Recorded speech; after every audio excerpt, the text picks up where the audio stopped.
காய்ச்சி அதிரசமா விடுங்க, கையில தட்டி சூடான எண்ணெயில பொரிச்சா அதிரசம் ரெடி.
என்ன கண்ணுகளா எல்லாரும் எப்படி இருக்கீங்க?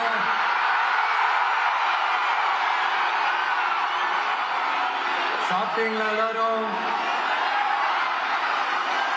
சாரி கொஞ்சம் லேட் ஆயிடுச்சு. என் நெஞ்சில் குடியிருக்கும் உங்கள் அனைவருக்கும் என்னுடைய வணக்கம்.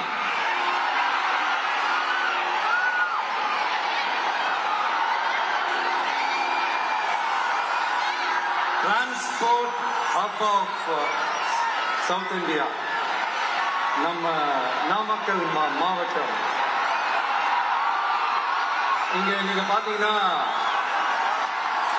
இந்த லாரி பாடி கட்டுற தொழில இருந்து இன்னும் நிறைய தொழில்கள் செய்யற ஊரும் நம்ம நாமக்கல் ஊர் தான். அது மட்டும் இல்ல, நாமக்கல் மாவட்டத்தோட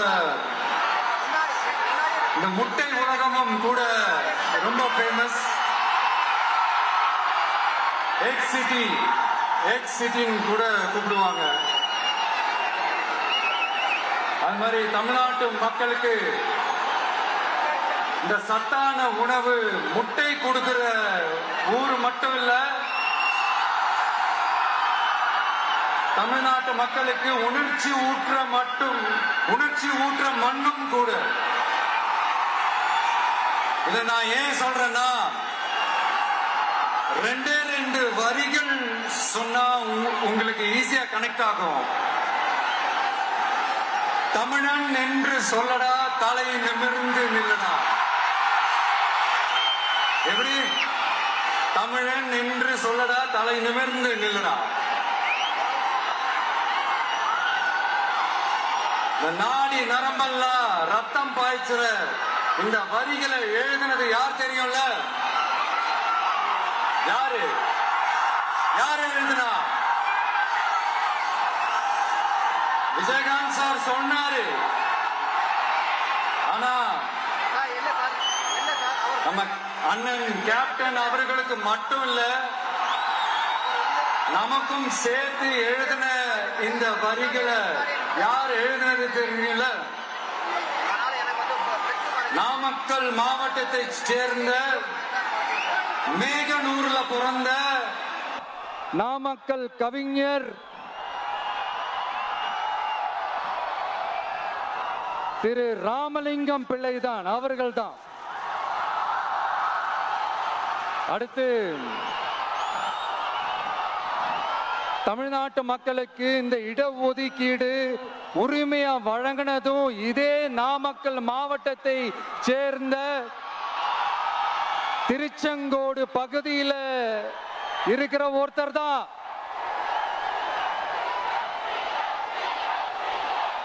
நம்ம முதலமைச்சராக இருந்த சுப்பராயன் அவர்கள், அவர்தான் அந்த மாபெரும் மனிதர்.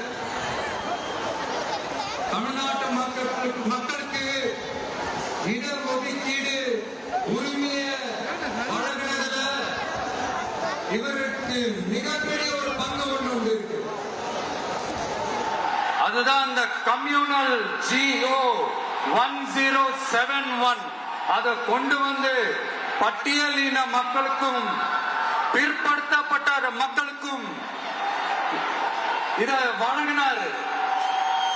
அதனாலதான் அவரு முதலமைச்சரா பதவியேற்றதுக்கு அப்புறம் முதல் தமிழர் அப்படின்ற அந்த பெருமையோட சொன்னது மட்டும் இல்லாம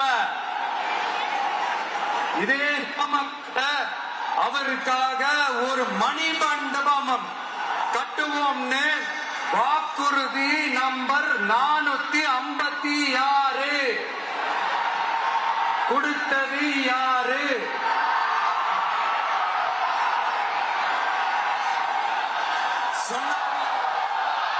சொன்னாங்களே, செஞ்சாங்களா? அதாவது ஒரு படத்துல நம்ம வடிவேல் சார் இந்த எம்டி பாக்கெட்டை எடுத்து இப்படி காட்டுவார் தெரியுமா? அந்த மாதிரிதான் ஒவ்வொரு வாக்குறுதியும் படிச்சுட்டு அந்த எம்டி பாக்கெட்டை இப்படி நம்ம காட்ட வேண்டியதுதான். இப்ப நம்ம அந்த நாமக்கல் மாவட்டத்துல வாக்குறுதிகளா அது செய்வோம் இது செய்வோம்னு நிறைய சொன்னாங்களே, அதுல ஒரு சின்ன லிஸ்ட் மட்டும் இப்ப நம்ம பார்ப்போம்.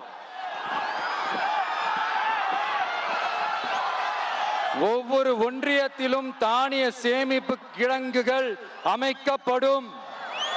இவை உலர் களங்களுடன் கூடிய கொள்முதல் நிலையங்களுடன் இணைக்கப்படும்னு வாக்குறுதி நம்பர் 50.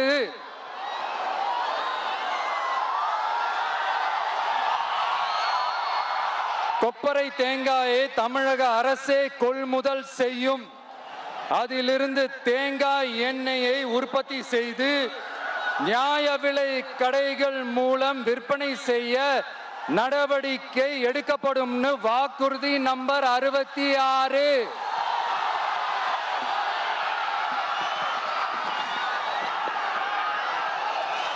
நியாய விலை கடைகளில் நாட்டு சர்க்கரை, வெல்லம் ஆகியவற்றை விநியோகம் செய்ய நடவடிக்கை எடுக்கப்படும் வாக்குறுதி நம்பர் 68. அரசு ஊழியர்கள் மற்றும் ஆசிரியர்களுக்கு மட்டும் இல்ல, போக்குவரத்து ஊழியர்களுக்கும் பழைய ஓய்வூதிய திட்டம் செயல்படுத்தப்படும் வாக்குறுதி நம்பர் 152. இதெல்லாம் சொன்னாங்களே, செஞ்சாங்களா? ஆச்சி அதிரசமா விடுங்க, கையில தட்டி சூடான எண்ணெயில பொரிச்சா அதிரசம் ரெடி. இனி செல்லும் இடமெல்லாம் செய்தி. தந்தி டிவியின் வாட்ஸ்அப் சேனலை ஃபாலோ பண்ணினா செல்ல இருக்கும் இடமெல்லாம் செய்தி. இதோ QR கோட், இப்பவே ஸ்கேன் பண்ணுங்க, ஃபாலோ பண்ணுங்க.